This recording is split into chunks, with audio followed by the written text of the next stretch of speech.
Hello friends, మనం ఈరోజు టమాటా పచ్చడి ఎలా చేసుకుందామో చూసేద్దాం. ముందుగా టమాటాలని మంచిగా కడుక్కొని తొడిమెలు తీసుకోవాలి. ముందు తొడిమెలు మొత్తం నీట్గా తీసుకొని దాన్ని ఒక్కొక్క టమాటాని నీట్గా చిన్న చిన్న ముక్కలుగా సన్నగా కట్ చేసుకోవాలి. నేను ఇక్కడ మొత్తం అన్నీ తీసేసుకున్నాను. ఒక పెద్ద బేసన్ తీసుకొని దాంట్లో ముక్కలు కట్ చేసుకుంటున్నాను. ఇప్పుడు ఈ కట్ చేసుకున్న ముక్కలలో ఉప్పు వేసుకుంటున్నాను. నేను 3 కిలోల టమాటాలు తీసుకున్నాను.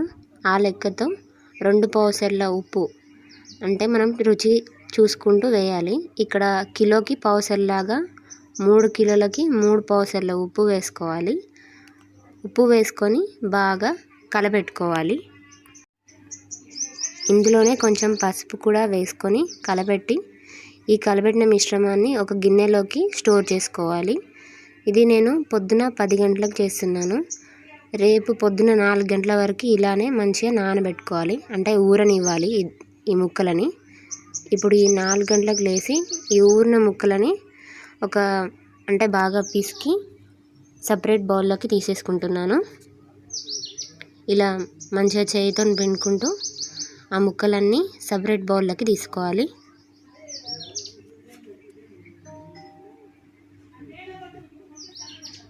ఇప్పుడు ఈ చారులో అంటే మనకి రసం మిగిలిపోయింది కదా, ఆ రసంలో ఇప్పుడు మనం చింతపండు వేసి నాననివ్వాలి. ఇక్కడ నేను చింతపండు కిలోకి పావు కిలో అయినా తీసుకోవచ్చు. బాగా పుల్లడిదైతే 200 గ్రాములు అలా తీసుకోవచ్చు.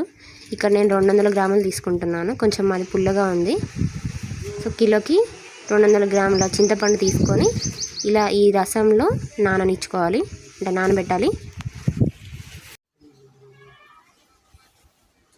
చూసారు కదండి, ఇదంతా మంచిగా ఆ తీసిన రసంలో నాననివ్వాలి.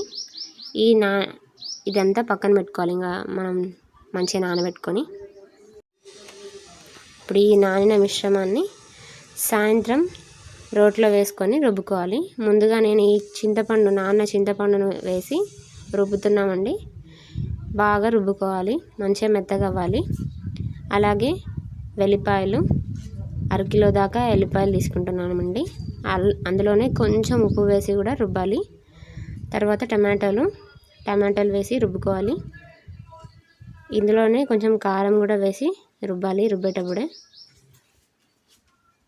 ఇప్పుడు టమాటాలు, కారం, ఇంకా రుబ్బిన ఎల్లిపాయలు, ఇంకా రుబ్బిన చింతపండు 3 వేసి కలుపుకుంటూ రుబ్బుకోవాలి.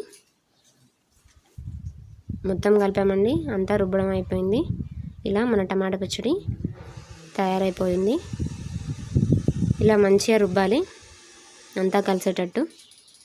ఇప్పుడు ఈ రుబ్బిన దాన్ని జార్లోకి ఎత్తుకుంటున్నానండి. దీన్ని కొంచెం కొంచెం తీసుకొని మనకు ఎంత కావాలో అంత కొద్దిగా పోపు వేసుకుంటే సరిపోతుందండి. ఇప్పుడు మన టమాటా పచ్చడి రెడీ అయిపోయిందండి.